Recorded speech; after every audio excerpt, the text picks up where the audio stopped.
சந்தோஷமே எங்கும் சந்தோஷமே. Rubilux Rockfort Paints. உங்க பேரு எந்த ஊர்ல இருந்து வரீங்க? என் பேர் ரகு. நாங்கள் பாண்டிச்சேரி.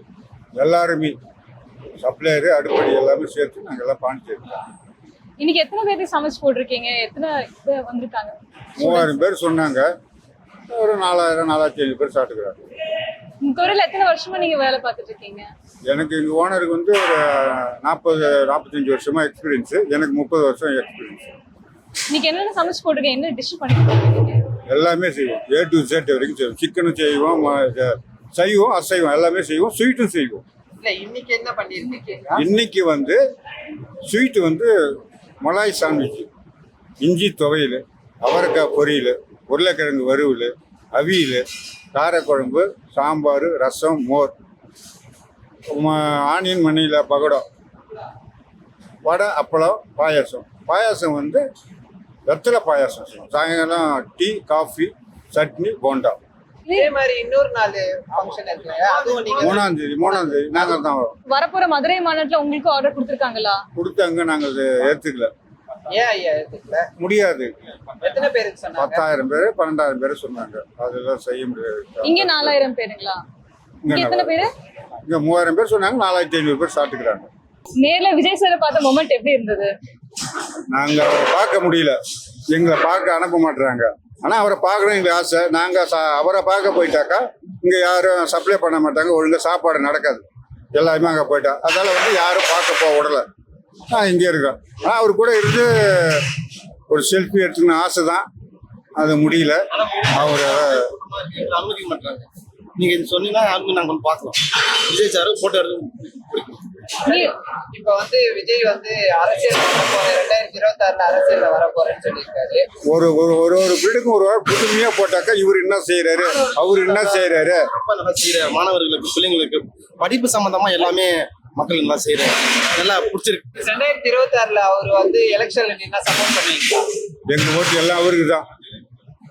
நடந்து முடிஞ்ச 10வது மற்றும் 12வது தேர்வில் சாதனை படைத்த என்னுடைய தம்பி தங்கைகளுக்கும்,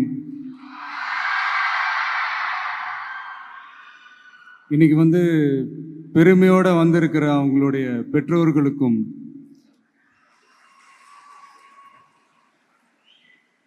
இந்த ஃபங்க்ஷன் இவ்வளோ சிறப்பாக நடக்க காரணமாக இருக்கிற என்னுடைய பொதுச் செயலாளர் மிஸ்டர் ஆனந்த் அவர்களுக்கும், மிஸ்டர் ராஜேந்திரன் அவர்களுக்கும், தமிழக வெற்றி கழகத்தினுடைய தோழர்களுக்கும்,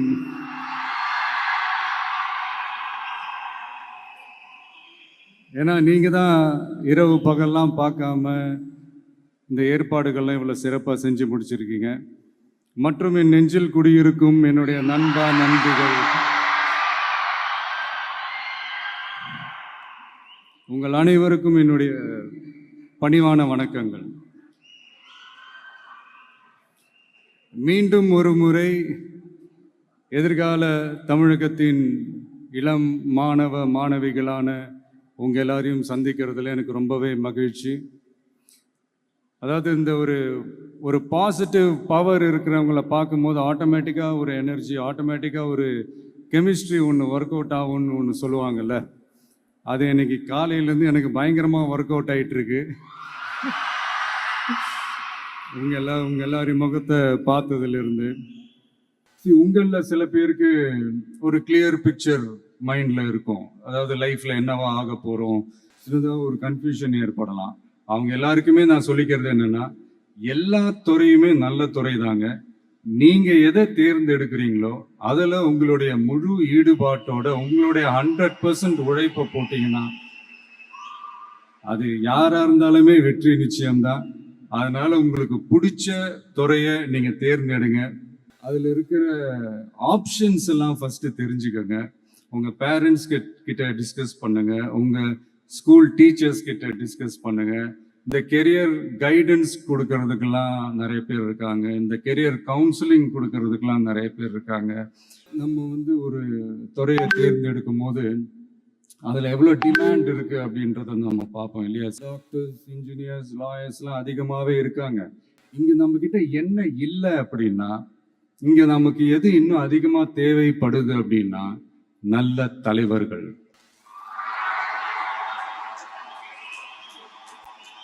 நான் தலைவர்கள்னு சொன்னது வெறும் அரசியல் ரீதியா மட்டும் சொல்லல. இப்போ நீங்க ஒரு துறைக்கு போறீங்க, அதுல நீங்க சிறந்து விளங்குனீங்கன்னா அந்த ஒரு தலைமை இடத்துக்கு உங்களால ஈஸியா வர முடியும். அதைத்தான் நான் சொன்னேன், இன்னும் நமக்கு நிறைய தலைவர்கள் தேவைப்படுறாங்க அப்படின்ட்டு. அது மட்டும் இல்ல, ஃபியூச்சர்ல அரசியலும் ஏன் ஒரு கெரியர் ஆப்ஷனா வரக்கூடாது, அப்படி வரணும்ன்றது என்னுடைய விருப்பம். நல்லா படிச்சவங்க அரசியலுக்கு வரணுமா வேண்டாமா? உங்களை தான் கேட்கிறேன். நல்லா படிச்சவங்க அரசியலுக்கு வரணுமா வேண்டாமா? நல்லா படிச்சவங்க தலைவர்களாக வரணுமா வேண்டாமா? ஓகே, ஆர்வம் எனக்கு புரியுது. பட் இப்போதைக்கு படிங்க, மீதி எல்லாம் அப்புறம் பார்த்துக்கலாம். அதே மாதிரி நீங்க படிக்கும் போதே மறைமுகமாவே நீங்க அரசியல்ல ஈடுபட முடியாது. எப்படின்னா ரொம்ப சிம்பிள். நீங்க ஒன்றும் இல்லை, நீங்க டெய்லி இந்த நியூஸ் பேப்பர்லாம் படிங்களேன். படிக்க படிக்க உங்களுக்கே தெரியும், ஒரே செய்திய ஒரு நியூஸ் பேப்பர் ஒரு மாதிரி எழுதுவாங்க, அதே செய்தியை இன்னொரு நியூஸ் பேப்பர் இன்னொரு மாதிரி எழுதுவாங்க. ஒரு செய்திய ஒரு நியூஸ் பேப்பர்ல ஃப்ரண்ட் பேஜ்ல ஹெட்லைன்ஸ்ல போடுவாங்க, அதே செய்தியை இன்னொரு நியூஸ் பேப்பர்ல கடைசி பக்கத்துல கூட போட மாட்டாங்க. நீங்க நியூஸ் வேற, ஒப்பீனியன் வேற, செய்தி வேற, கருத்து வேறங்கிறது உங்க எல்லாருக்குமே தெரிய வரும். இப்பெல்லாம் பார்த்தீங்கன்னா நிறைய இந்த மெயின் ஸ்ட்ரீம் மீடியாவுக்கு ஈக்குவலாக நிறைய இந்த சோஷியல் மீடியா சேனல்ஸ்லாம் இந்த நல்லது கெட்டதுன்னு இந்த ஒப்பீனியன்லாம் கிரியேட் பண்ணுறாங்கல்ல, அதெல்லாம் நீங்கள் பார்த்தீங்கன்னா ரொம்ப ஈஸியாக ஒரு நல்லதை கெட்டதாகவும் கெட்டதும் நல்லதாகவும் நல்லவங்களை கெட்டவங்க மாதிரியும் கெட்டவங்களை நல்லவங்க மாதிரி இந்த மாதிரி புரணி பேசி ப்ரொஜெக்ட் பண்ணுறதெல்லாம் இந்த மீடியா சோஷியல் மீடியாலலாம் நம்ம பார்க்குறோம் இல்லையா. நீங்கள் எல்லாமே பாருங்க, நீங்கள் எல்லாமே படிங்க, பட் எது உண்மை பொய்ன்னு மட்டும் அனலைஸ் பண்ண மட்டும் கற்றுக்கங்க. அப்போதான் இந்த உண்மையிலேயே நம்ம நாட்டில் என்ன பிரச்சனை, நாட்டோட மக்களுக்கு என்ன பிரச்சனை, இந்த சமூக தீமைகள் பற்றிலாம் உங்களுக்கு தெரிய வரும். அது தெரிஞ்சுக்கிட்டாலே இந்த ஒரு சில அரசியல் கட்சிகள் செய்கிற இந்த பொய்யான பிரச்சாரங்களை எல்லாம் நம்பாமல் எது கரெக்டு, எது தப்பு, எது உண்மை பொய்ன்னு இது அனலைஸ் பண்ணி பார்த்துட்டு நல்ல தலைவர்களை தேர்ந்தெடுக்கக்கூடிய ஒரு விசாலமான ஒரு உலக பார்வை உங்களால் வளர்த்துக்க முடியும். அது வந்துட்டாலே அதை விட ஒரு சிறந்த அரசியல் வேற எதுவுமே இருக்க முடியாதுங்க. அதை விட நம்ம நாட்டோட வளர்ச்சிக்கு நீங்க செய்ய போற அந்த பங்களிப்பு வேற எதுவுமே இருக்க முடியாது. ஃபைனலா ஒரே ஒரு சின்ன விஷயம், friendship adds fragrance to life. அதில் எந்த மாற்று கருத்துமே கிடையாது. ஒரு கட்டத்துக்கு அப்புறம் பேரண்ட்ஸுக்கு அடுத்தபடியாக, இன்னும் சொல்ல போனால் பேரண்ட்ஸை விட அதிகமாக நண்பர்களோட டைம் ஸ்பெண்ட் பண்ணக்கூடிய அந்த ஒரு சூழ்நிலை ஏற்படும். அதனால நல்ல நண்பர்களை தேர்ந்தெடுங்க. நீங்கள் கேட்கலாம், நட்புன்றது அதுவாக அமையிறது தானே, நாம் எப்படி சூஸ் பண்ண முடியும்னு. அது ஒரு விதத்தில் கரெக்டு தான். அதனால நான் கொஞ்சம் வேற மாதிரி சொல்கிறேன். இப்போ உங்களுடைய இந்த நட்பு வட்டாரத்தில் இப்போ ஏதோ ஒரு விஷயம் தப்பா இருக்கு அப்படின்னா, இப்போ அதுல சில பேர் இந்த தவறான பழக்கங்களில் ஈடுபட்டிருந்தாங்கன்னா முடிஞ்சா அவங்கள நல்வழிப்படுத்த பாருங்க. இந்த தவறான பழக்கங்களில் மட்டும் ஈடுபடாதீங்க, ஈடுபடக்கூடாது.